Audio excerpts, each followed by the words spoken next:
So, fellas, what did I miss? Now that I have woken up from my 2-week slumber, I think it's time to get a little recap on what has happened in G5. From the looks of it, a lot has happened in the last 2 weeks. You got new frontrunners, contenders, a lot of bowl bids, some eliminations, coaching carousels, and races for not only conference championships, but the playoff as well. Welcome to Groupies, a little video series where I recap all of the shenanigans that happen in the G5 world of college football. Because now that we are reaching the halfway mark, theoretically, of this season, we are now down to a very narrow batch of teams that have any chance of being a contender in the playoff. We have your obvious ones, of course, but there have been a couple of teams that managed to slip through the cracks. Yes, you need to be close to perfect to even have any chance, but you don't need to be absolutely perfect. Having one loss is okay. At the end of the day, it doesn't matter how you win, it's just the fact that you did win. And oh boy, with week 8 of the season, it was a very hard task to complete. Wait a minute, how many games am I going to have to put up on screen again? Oh, okay then, that's going to be a reminder to never take a week off from this. Well, what are we waiting for? We have a bloodbath ahead of us. You know, some people out there look at these Tuesday games and say, there's absolutely nothing interesting that's going to happen here. It's just Sunbelt and Conference USA schools. What could possibly happen here that's important? Well, it's not about what's important. It's about who is safe. And nobody here is safe. Obviously, give credit when credit is due. Liberty was down 14 at the half. And New Mexico State isn't exactly an opponent you want to underestimate. Despite even Vasco having 2 interceptions, running back Evan Dickens was able to save the day for the Flames, running for 50 yards, but contributed for 2 touchdowns. The first half of the season for Liberty has been forgettable to say the least, but this is the best direction that they could go in, up. And as for New Mexico State, they become the first victim in the Week 8 bloodbath as they are eliminated with their 3rd loss. Continuing with the Tuesday games, we have FIU versus Western Kentucky. The Hilltoppers are 3-0 in the conference, while FIU just has 2 total wins to their name. They also have the longest losing streak on the road in the country, so it's going to be a tough game. Not for the team you thought though, because FIU destroyed Western Kentucky 25-6. The duo of Keon Jenkins and Keyshawn Owens played a massive role, and FIU gained over 450 offensive yards. Part of the reason too was that Western Kentucky had turned the ball over 3 times. It was a 16-point lead at the half for the Panthers, and at that point, they controlled the game and made sure not to let go of that lead. FIU gets their first win in Conference USA, while Western Kentucky falls to 3-1, now leaving only 2 teams at the time at the top of the standings. For that week's pillow fight, the Wednesday game happened to be between UTEP and Sam Houston. And this game was played in front of allegedly nearly 700 fans, although ESPN says it's a lot more than that. Despite the possible lack of attendance in a game where Sam Houston was even playing in their own stadium, the Texas fans were proud to witness that game. But as for the winner, that happened to go the way of the UTEP Miners, mainly thanks to Skylar Locklear's 4 touchdowns on the day, 2 in the air and 2 on the ground. It is their first win against a conference opponent and their first win against an FBS team all season. And even when Sam Houston held possession for the majority of the game, UTEP took good advantage of their time. Unfortunately for the Bearcats, their winless season continues and are now officially eliminated from the postseason. Let's skip over to the Friday game, where there was a Mountain West competition happening between Utah State and I am so sorry, San Jose State fans. Listen, I want to talk about this program in a positive light, and to their credit, they beat a decent New Mexico team. So clearly, there is a lot of potential on this team, and as one of the best teams that was left out of realignment, there's some things to prove, but they can just not win close games. As for Utah State, they broke a 2-game losing skid to get back to above 500. Even when they seemed in control for the majority of the game, the Spartans did a good rally back early in the 4th, to take the lead 31-24. But the Aggies would rally back, mainly thanks to Anthony Garcia's big plays as a wide receiver. And Bryson Barnes himself had 2 touchdowns and 380 offensive yards. It was a game that easily could have gotten away from them, but they were able to prove themselves as one of the tougher opponents in the Mountain West as they move up to 2-1 in the conference.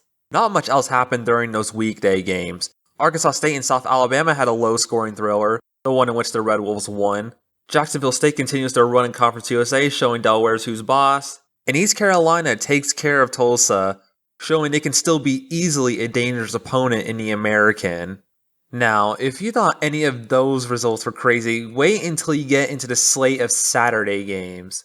Because what happens in terms of impact on the playoff race, well, did you know that UConn and Boston College played in the same conference one year? Anyways, UConn was favored in this game, but Boston College is a Power 4 team and they're always going to be difficult to beat. UConn had the early lead, but by the end of the half, it was swaying towards Boston College. But luckily for the Huskies, they scored a touchdown on their first possession, and at the end of the third quarter, this was enough to give them a definitive win over the Eagles. And their success under Jim Mora continues, now sitting at 5-2. In that game, quarterback Joe Fagnano threw for over 360 yards and 4 touchdowns, including one more on the ground.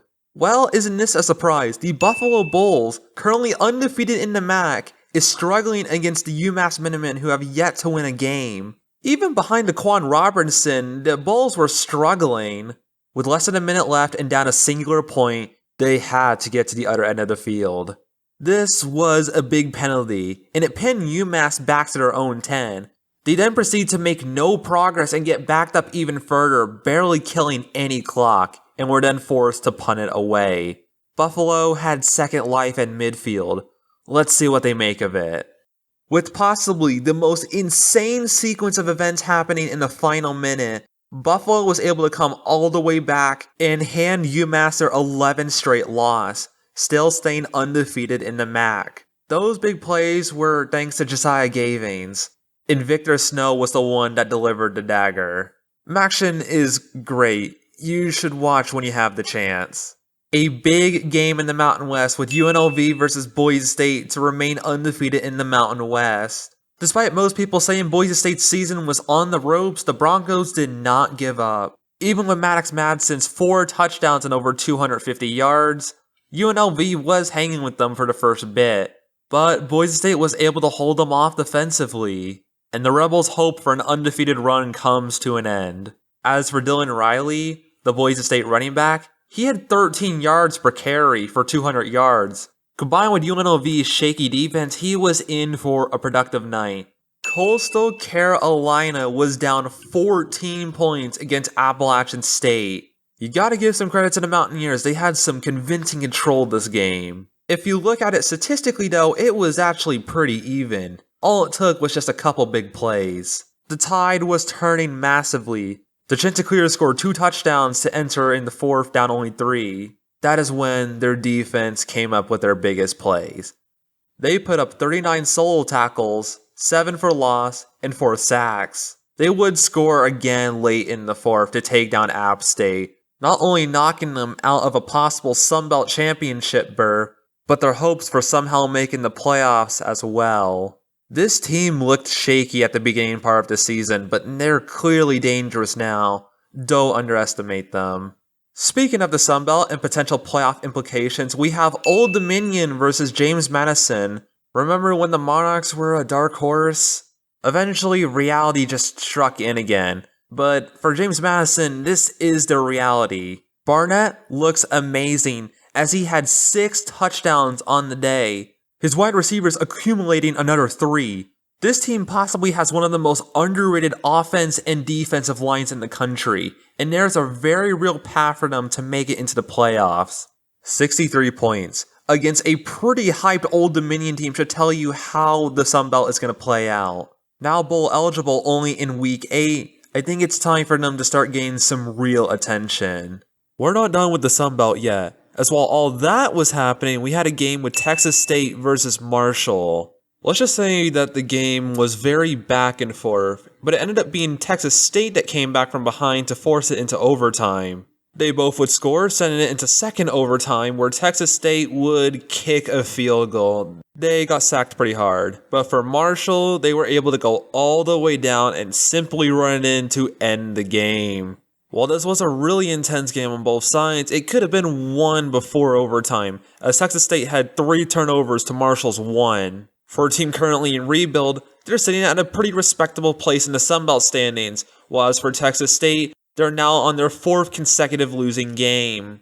Okay, with all of the chaos that's happening in every single conference, can there just be one that makes it normal? Well, we have this American game with Memphis versus UAB. Memphis is undefeated and ranked and somehow looking into the college playoffs, while UAB is now in the post-Trent Dilfer era.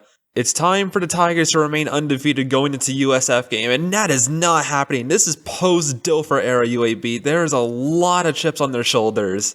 The Blazers were nearly 4 touchdown underdogs. Yes, the game was close, but it just seemed like UAB had the jump on Memphis nearly the entire game. Going into the 4th, UAB was a full 7 points ahead of Memphis. But UAB just had to punt the ball away, and now Memphis has all the clock they need to score. Here is what the Memphis offense were playing against. UAB had just won their first conference game in the American this year, and as for Memphis, they just dropped their first game of the season and are now 2-1 in the standings. It is a massive momentum shift for these two programs, with Memphis now being on the ropes of being able to make the college football playoff. But for UAB, it's the sign of a new hope, and there is still a chance that they can make good use of this momentum and finish out the season with a very strong second half. Well, this is a surprise. Virginia, who is an insane dark horse on their own already, is struggling against the Washington State Cougars. It's been a really weird game for both teams, but going into the 4th, Washington State held a 10-point lead over the ranked Cavaliers. The question is, can Virginia still make a comeback? It's not often you see a team give up a safety in this type of scenario, but it doesn't make it any less painful or heartbreaking. Washington State is no stranger to being competitive with ranked opponents. They did it the week before against Ole Miss, where they only lost by 3 points. Nonetheless, even if the safety didn't happen, the interception is what was the difference maker. It was Eckhouse's second interception of the day, but even then, the Washington State Cougars struggled against the Virginia defense. But they did at least complete one thing. They showed that these teams, no matter if they're ranked or not, are still vulnerable. And that really shows the danger of Washington State when they're at their full strength.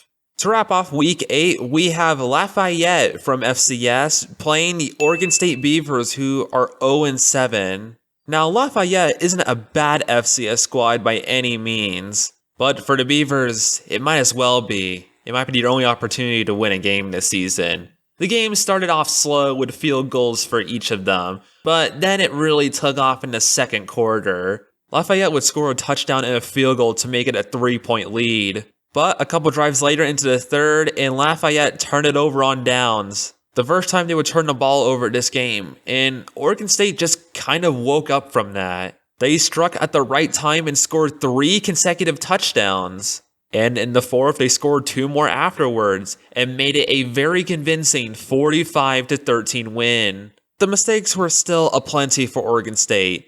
None of the quarterbacks they played were able to get into a rhythm, and they had 2 turnovers. But the real star of this game was running back Anthony Hankerson. On 25 carries, he would run for over 200 yards and had 4 touchdowns in the process. He made up nearly 40% of Oregon State's total yards, and in terms of the offense, they easily cleared Lafayette's defense. Regardless of how they pulled off, after some close games with some FBS teams this season, they finally come out with their first win. In the midst of Week 8's chaos, Toledo showed off in the MAC against Kent State. Wyoming and Air Force went at it in the Mountain West. Temple finally breaks the 3-win barrier this decade by beating Charlotte. And playoff hopefuls in the American like North Texas and South Florida easily defeated their opponents. With that, a chaotic week in college football has officially ended. That doesn't mean we're done here though. We still have Week 9 to get through, and I'll get into what teams were eliminated and what teams improved their standings at the end of this, but let's get through this slate of games first. Yes, it wasn't as chaotic as the previous week, but there are still some notable games here. Now, we are deep into the conference championship race, and that means, especially in the G5 conferences, a surprising result could come in from any team, and for some, That might just spoil their playoff hopes.